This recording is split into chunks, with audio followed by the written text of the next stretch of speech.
Pela graça de nosso Senhor Jesus Cristo, saúdo a todos vós, onde quer que estejais, em automóveis, assistindo através de celulares, esta reflexão importante do Santo Evangelho, em aviões, barcos, ônibus, trens, de bicicleta, em casas, nas residências com seus familiares, nas comunidades, através de TVs, de telões, ou até mesmo compartilhando com a sua vizinhança através de aparelhos de som, alto-falantes, para que se nutram com esta reflexão do Santo Evangelho. Saúdo em nome de nosso Senhor Jesus Cristo, cuja graça nos abençoa, nos fortalece, na lembrança deste Evangelho de domingo, neste 7 de agosto de 2022, exato dia em que gravo esta reflexão, visto que não pude fazê-lo durante a semana, fatores alheios à minha vontade me impediram.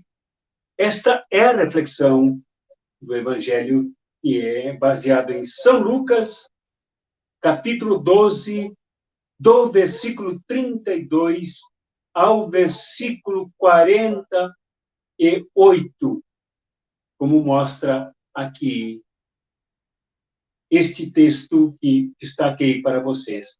Então, eu peço que, explicitando a participação de vocês, percebam que eu passei do pronome vós para o pronome vocês, para tornar esta nossa reflexão mais aproximada, mais íntima, menos formal. Que vocês deem uma pause aqui no vídeo para ler este Evangelho onde vocês puderem. No Novo Testamento, em São Lucas, capítulo 12, do versículo 32 ao versículo 48, ou até mesmo pela internet, para saborearem o texto antes de ouvirem a reflexão que passo a fazer justamente a partir deste ponto. Este Evangelho, como nós já dissemos em reflexões de domingos passados, se situa num contexto em que São Lucas mostra que Jesus percorre povoados, famílias, pessoas, locais de trabalho, transitando pelas estradas empoeiradas da Palestina, desde o interior da Galileia até chegar em Jerusalém, como veremos em capítulos posteriores. Aqui, neste contexto de São Lucas, depois do domingo passado, quando refletimos sobre o homem rico, enlouquecido, idiotizado, pensando somente em si e nos benefícios pessoais da riqueza acumulada, ele que desejava ainda mais, procedendo à construção de mais celeiros para acumular grãos, a fim de comercializá-los, com a intenção de aumentar as suas riquezas. Hoje, nesse texto, nós nos aperceberemos de que Jesus, com o cuidado imenso que tem, como Messias, de fato, o Messias, como o mestre, de fato, o mestre, como o rabino, como o sumo sacerdote, como nos ensina a carta aos Hebreus, aqui exerce a sua missão de implantação do reino, juntamente com o povo, percorrendo e alcançando a tantos quanto pôde para conversar, ele percebe a realidade do povo. Ele conhece a realidade do povo desde que, do seu crescimento como adolescente, como jovem carpinteiro em Nazaré. Agora, muito mais ainda, enquanto um jovem mestre que percorre as localidades. Por isso, esse trecho começa com Jesus identificando o medo como força maior que determina o comportamento desta comunidade, destas pessoas a quem ele se dirige, com quem ele convive, juntamente com os seus discípulos. Quando ele diz, não tenhais medo, pequenino rebanho, mas, pois foi do agrado do Pai dar-vos o reino. Só que Jesus diz o que praticamente se estende por todo esse longo texto. Ao pedir, e ao pedir, ao afastar. E ao afastar, começa por atenuar a força do medo que atua na vida das pessoas que o cercam.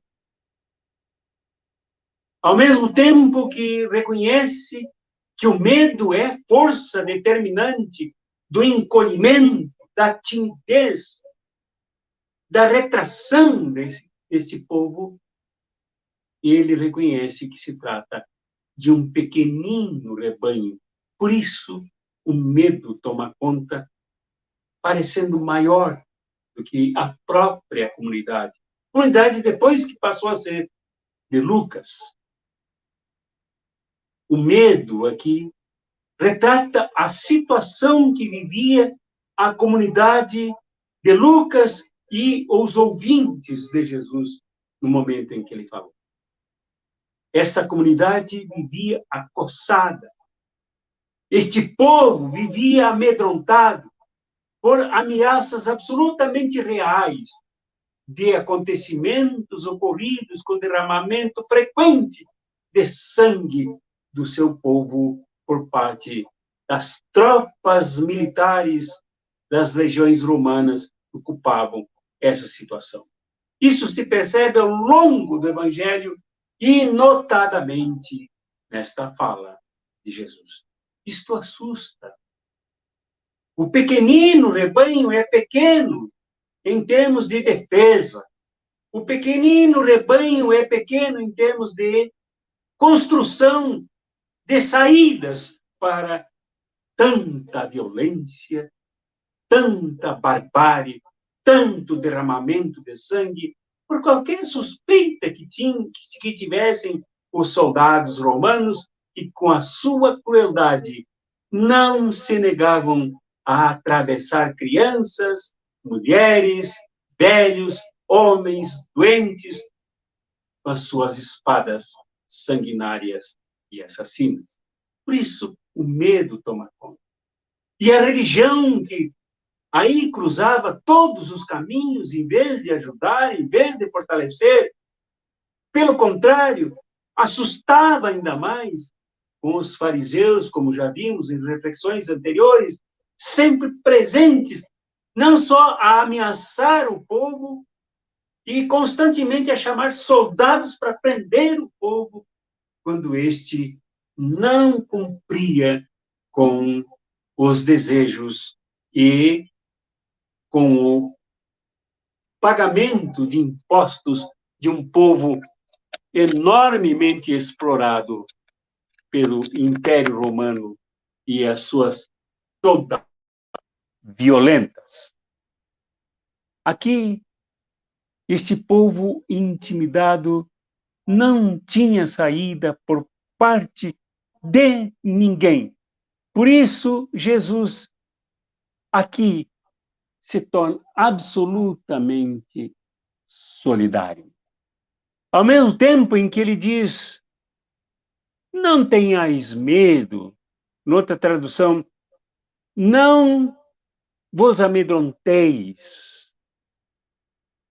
Ele reconhece o tamanho do rebanho, pequenino rebanho, a começar pelos seus 12 discípulos, extremamente frágeis, como se verá na manifestação de Pedro, aqui ao longo desse texto. Todos muito frágeis, retirados do ambiente da produção, da pescaria, das alfândegas, do trabalho, quando vendiam seus corpos em troca da sobrevivência, estes discípulos faziam parte desta pequenina comunidade e eram o miolo, digamos assim, núcleo central deste pequenino rebanho. Se tornava pequenino diante do gigantismo do Império Romano que tomava conta de todo o Ocidente e de todo o Oriente.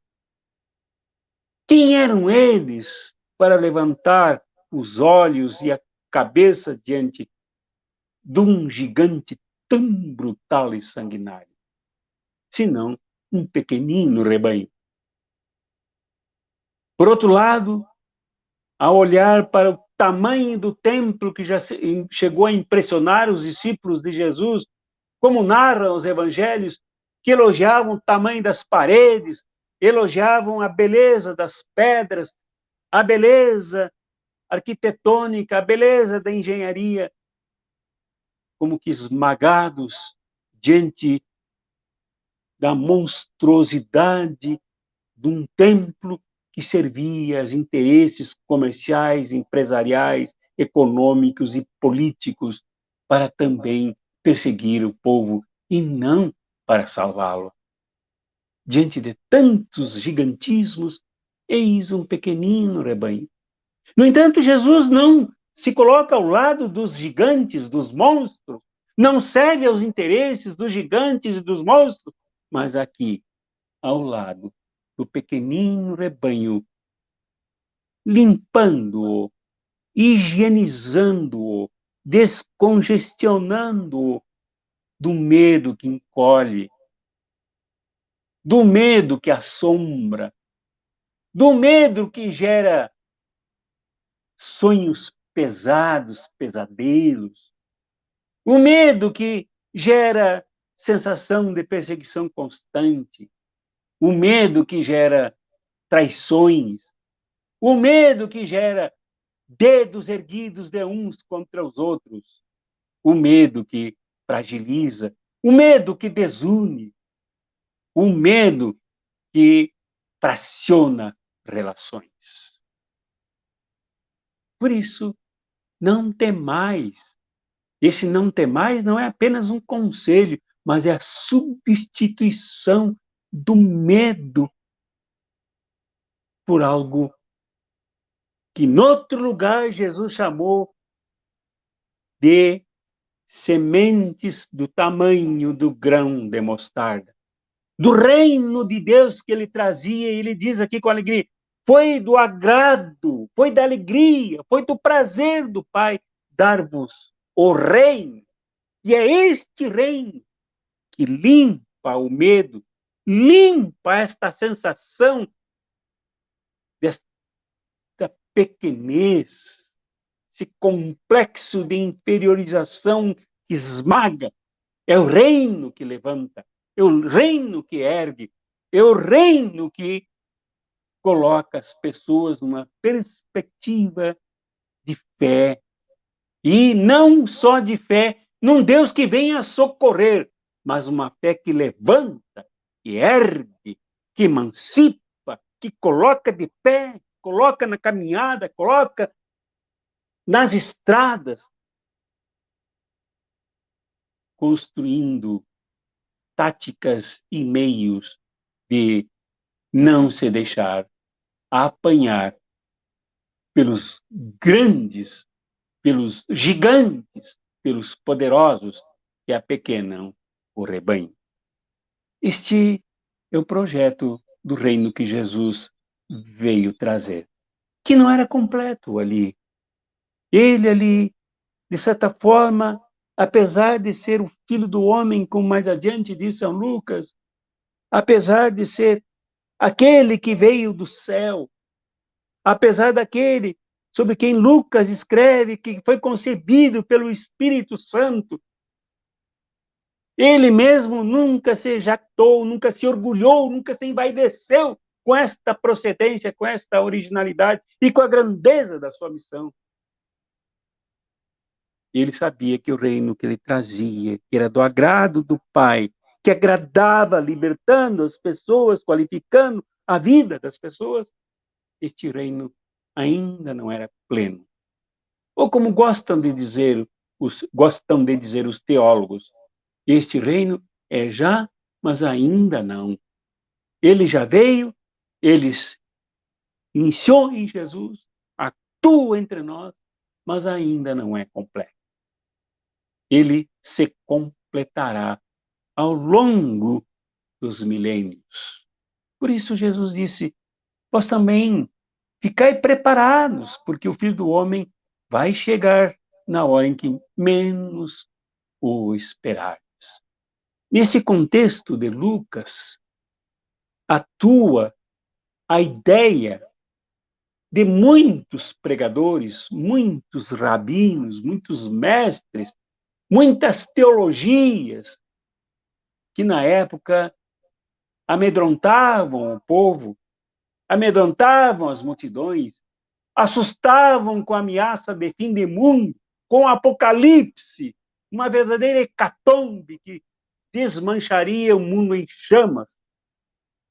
E as pessoas se extinguiriam apenas com algumas se salvando, como que se dirigindo a uma outra realidade fora do planeta. Jesus enfrentou esse drama apocalíptico, esse drama das promessas de destruição do mundo, como se houvesse ódio contra esse mundo que ele devesse ser destruído. Quando lá Jesus disse, agradou ao Pai mandar-vos o reino.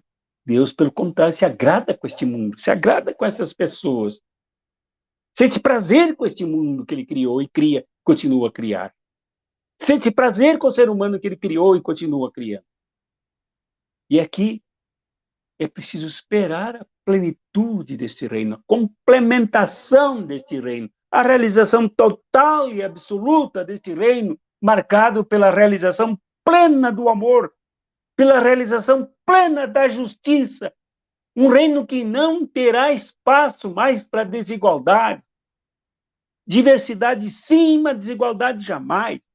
E para a paz, onde não haja mais a indústria de armamento, não haja mais o comércio de armas e não hajam mais bandidos e criminosos para matar, não haja mais a guerra.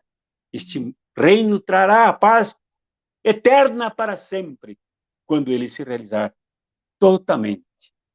Mas esta espera do reino não é uma espera ociosa, não é uma espera para descrentes, não é uma espera para preguiçosos que cruzam os braços de nariz empinado para o céu, de olhos procurando uma vinda de um ser misterioso, aguardando o reino. Não, não é. Este reino, segundo disse Jesus, ao instruir, ao qualificar, ao formar os seus discípulos, disse, ficai preparados, isto é preciso de preparo constante para continuar atuando aqui como se isso não fosse acontecer hoje ou amanhã. Preparar é para trabalhar sempre na realização e plenitude deste reino que precisa acontecer também nas nossas relações. Precisa acontecer na nossa fé. E fé, aqui, ao contrário do que muita gente pensa, não é a espera de Deus, não é a espera de que Jesus volte, não é a espera das graças caídas do céu, não é a espera das soluções dos dramáticos problemas, todas caídas em forma de pacote encaixada para cada problema. Fé não é isso. Isso poderíamos chamar de um monte de outras coisas. Poderíamos chamar de superstição, poderíamos chamar de religiosidade balofa, podíamos chamar de preguiça, podíamos chamar de uma série de coisas. É exatamente nos colocarmos de pé na luta, nos preparando para que o reino se realize em nós, se realize no mundo. Ou, como disse muito bem o teólogo alemão, famoso teólogo da esperança, chamado George Moltmann, cuja manifestação aqui ilustra a nossa compreensão deste evangelho. A esperança cristã não é, de fato, otimismo que promete às pessoas de sucesso dias melhores. A fé em Cristo difunde esperança onde, de outro modo, não há mais nada a esperar. Com os braços da esperança cristã, abraçamos o mundo inteiro e não damos nada nem ninguém por perdido. Esta é a esperança de quem se prepara para esta plenitude do Cristo que vive em nós, do Cristo que realiza o reino do agrado de Deus compartilhado conosco, mas que virá. Está conosco, mas que virá. Virá, mas está conosco, nos concitando a nos prepararmos cada vez mais. Principalmente nos prepararmos para crer. E crer é nos mobilizarmos. Crer é agirmos. Crermos é combatermos. Crermos é nos levantarmos. Por isso que muitas vezes, nos momentos em que Jesus libertou as pessoas das mazelas das doenças, as mazelas do abandono, ele disse: levanta-te e anda, a tua fé te salvou. É o que a fé faz. A fé nos levanta. Ela nos salva para nos levantarmos e não pedirmos para Deus a toda hora quebrarmos os nossos galhos, como diz um outro teólogo, Dietrich Bonhoeffer. A fé suscita a esperança. A esperança que não é nos sentarmos num canto tristes ou até mesmo eufóricos, dizendo: agora chegarão todas as soluções, porque eu acabei de orar, eu acabei de rezar, eu acabei de pedir.